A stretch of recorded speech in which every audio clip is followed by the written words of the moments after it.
Welcome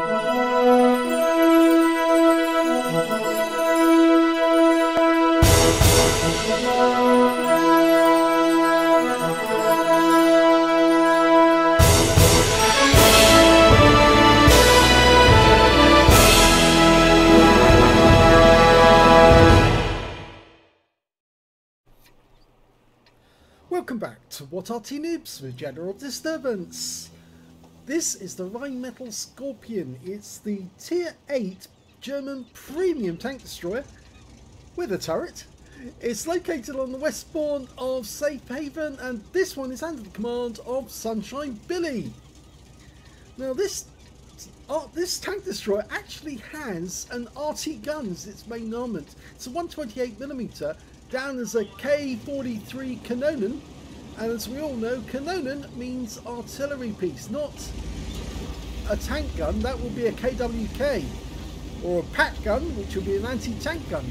No, this is a Kanonen. It was designed as a Waffenträger, a weapons carrier, and it was one of a number of designs that never actually got put into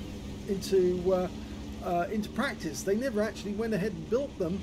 But it was proposed and developed in January 1943, and they finished the design in April 1943, but it never went ahead, and the reason for that may have been the fact that they needed as many Panther tanks, that's Panzerkampfwagen 5, the Mark V, they need as many of those tanks as they could get to counter the Soviet tanks that they were coming up against, and so there wasn't any hulls available. And that's why you don't see any GW Panthers as well, because that was another design that was shelved in order for them to build Panther tanks. Well, you can see in this battle there's two Skorpions. One, the Skorpion G, which has got the famous Skorpion motif on it, whereas this one is a plain clothes Skorpion. And Wargaming did this, of course, to sell the vehicle twice. And also so people could use it twice in frontline. It was actually quite a good sales technique. They're selling you the same toy twice. First shot, lovely hit, 451, which is a low roll. It's 490 alpha out of that 128mm. It'll penetrate 246mm, and the enemy CS52 list has been taken out. So it's a good start to the game. Now you can play this tank destroyer quite aggressively, and of course we have seen some members of What Arty Noobs and some of the people who actually send us replays have sent us games where this tank has been played more like a medium than an actual tank destroyer. Now he got a lovely shot into that Barask, but I think somebody parked behind him and is blocking him, and it happens to be the other Skorpion, who's probably a bit miffed that he didn't get those shots and Sunshinebilly did, and he's got another hit, this time on 122 TM, 511, that's a high roll. In fact, he's had two high rolls now. The Barask was 563, and he got the Barask, has finished him off, but all he got was 442 out of that, because that's all he had left to give us. The reload is quite long, 12.2 seconds is the standard reload. I think that Sunshinebilly's got it down to about 10. But it is long, and you wouldn't really want to play this tank as a medium tank if you can't cope with that sort of reload. But as I said, some players do. Oh, now that's interesting. He actually bounced off the Indian Panzer. The Indian Panzer's more interested in our teammate who's really close to him. And this time around he does take a hit, and it's a low roll, 440. Yes, he was more interested in the Alpine Tiger with its 122mm than with us.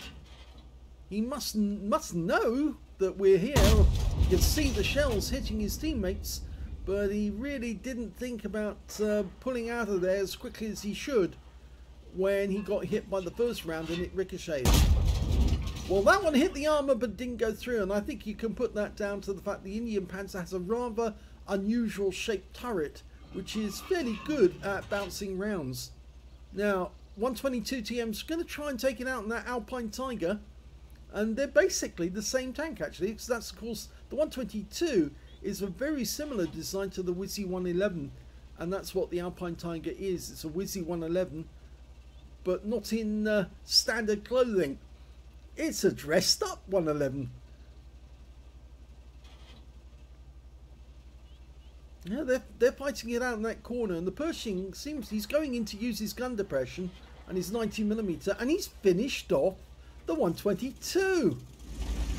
And that means now we can move, because there's only one tank up the far end, and the Indian Panzer just got wiped out by the Alpine Tiger, and that means now we're free and clear to attack the enemy tanks in the town. Now it's a good position to use to fire on the town, but first we need to clear that Leopard prototype, and he's doing his best to escape, but it's not good enough. That's a nice hit, that 431 low roll, but it's a hit, and there goes the Leopard prototype. So I don't think there are any enemy tanks left in the field, and it's now all about taking out the enemy tanks in the town. Okay, he's picked a spot where he can actually shoot at the enemy without the enemy responding, or being able to respond and hit him, but he might have to move about a bit. Yes, so he's decided to come down from there. He's going to have to go down there, I think, into the town centre. Oh, no, he's got a target, a VK, and the side of him. He should be able to pin him, and he does. A big hit, 517 high roll, and he's gone. So he's now up to 3,355 hit points. That's a lot. Now there is a Patriot down there as well. And here comes the 7032. Well, his armor blocked that shot. And now we've got a Samur. Now the Samur should be a lot easier to kill, because he's very, very low on armor. And he's out the game. That's the second kill for Sunshine Billy. A nice kill. Now the Patriot keeps moving about, but we've got no shot on him. I think he's out the other side of the... Now get him! Yes! That worked. Low roll again, 475. He's looking this way. He did fire in this direction, but I don't think he can see Sunshine Billy. I think all he's seeing is our teammates. They're like the Progetto 54 down there in the town. They're spotting for us at the moment, so they're picking up the spotting assist. Here comes the Kunstpanzer. Is he going to come around the corner? No, stay where you are for the moment. He's going to come round. He's after that Progetto. Progetto's taking damage. He keeps wanting to go down there, but I think he should stay here for the moment, because they're going to pop around the corner, I think, to try and get the Progetto. No, they didn't actually, and now there's only 3 left. I was wrong. So it's now head for the enemy cap area, because that's where the last remaining tank destroyers are. They've got a Skorpion G, a Borsig, and the Jagdtiger. This is where it gets interesting. The Jagdtiger's, well, we know where the Borsig is. He's just been found, so we can come up behind him and put a round into him. There's the Jagdtiger in the distance. We got him by the ass. Oh, 499. It's a high roll, but it's still hit points. Now go for the kill. Can we get the kill? Yes! Only 19, but it's worth it. Oh, and we get hit by the Skorpion. He could see us, we couldn't see him. So we're going to have to stay behind this cover until the Skorpion gets, well, distracted by other shiny objects. But that Skorpion's loaded and ready to go. We know he's over in the corner. It's been marked where he is. Don't poke your head out, because you will get it blown off. He's obviously watching us at the moment. What we just need to do is get somebody else to distract him, and then we'll go all in. Well, he's decided to move anyway, because the Skorpion's moving. So it's a case of everyone get there. Everybody's shouting, mine, mine, mine, mine, mine, at this moment. That poor Skorpion's about to get really walloped. And I think Sunshine Billy wants a piece of him. And I think he's going to get it as well. This is where it gets fun. Last enemy. Go for the kill. Yes! And he rams him for good measure.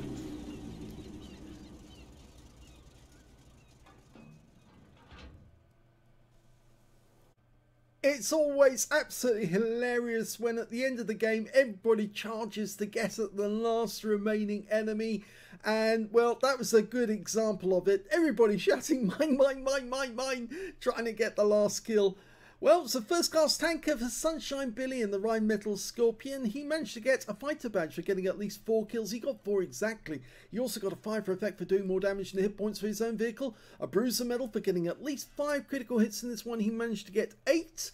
And he got the high caliber for dealing the most damage in the game, a Confederate for hitting more of the enemy than anyone else on his team, and a tank sniper for getting the most damage at the distance of 300 meters or more.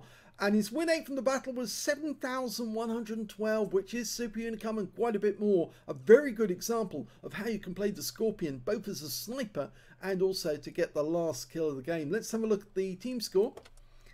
Well, highest damage, 4,614. He was racking up the damage during that game. Very nice score. The next highest being the Alpine Tiger, who got 2,875. And the third highest was the 7032, who managed 2,476. He was the best on the enemy team. When it came to kills, again he's got the highest with 4 kills. 3 kills went to the Alpine Tiger, 2 kills to the T30 and the Progetto 54 on his team, and only 2 members of the enemy team managed to get more than 1 kill, and that was the Leopard prototype and the Borsig. When it came to base XP, it was actually the Alpine Tiger who did the best with 1,417, and I think that was because he was picking up spotting assists during that game.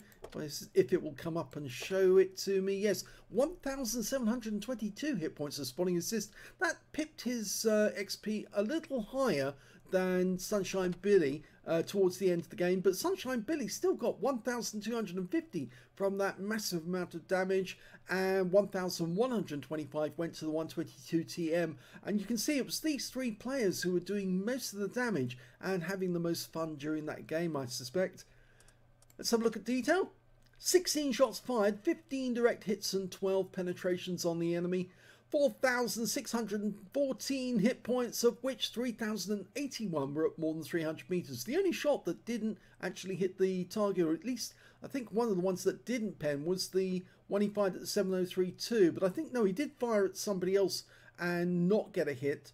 But I don't think it really matters much because he was getting a lot of damage, both out in the field and then in the town afterwards. He did receive a hit. Yes, it was from the Skorpion. It did pen him. The armor on the Panther is ridiculously low. On the Skorpion is basically a Panther.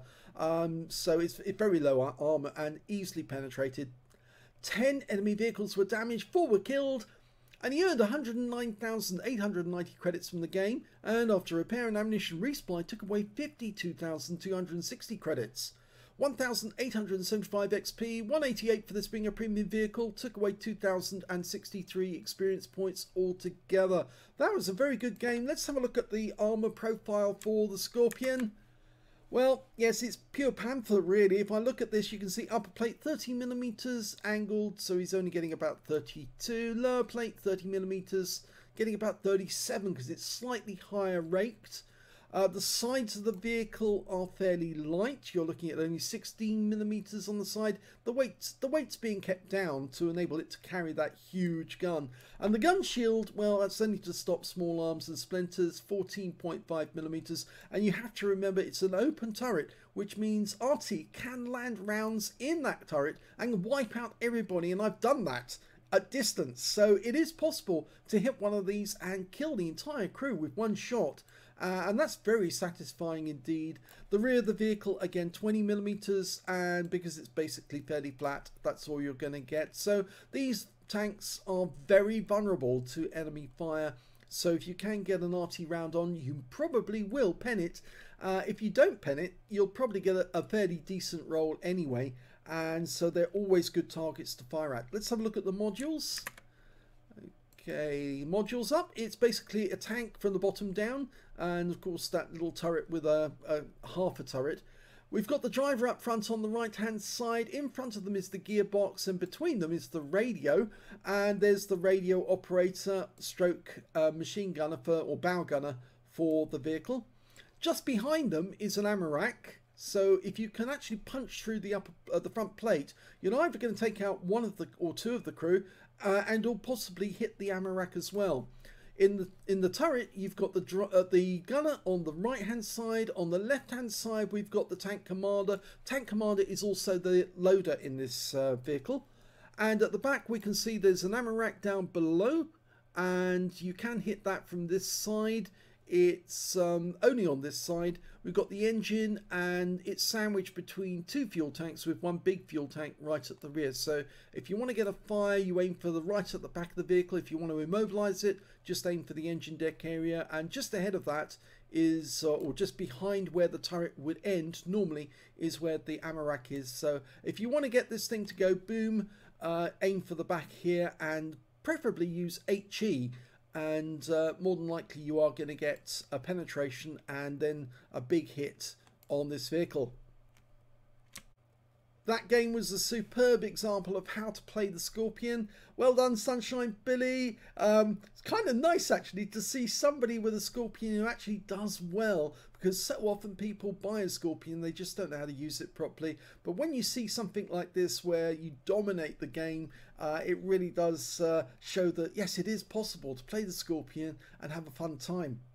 If you enjoyed that replay, please give this video a like. Do subscribe to our channel, leave a little comment down below because it feeds the algorithm, keeps him happy and satisfied and well fed, and thank you for watching.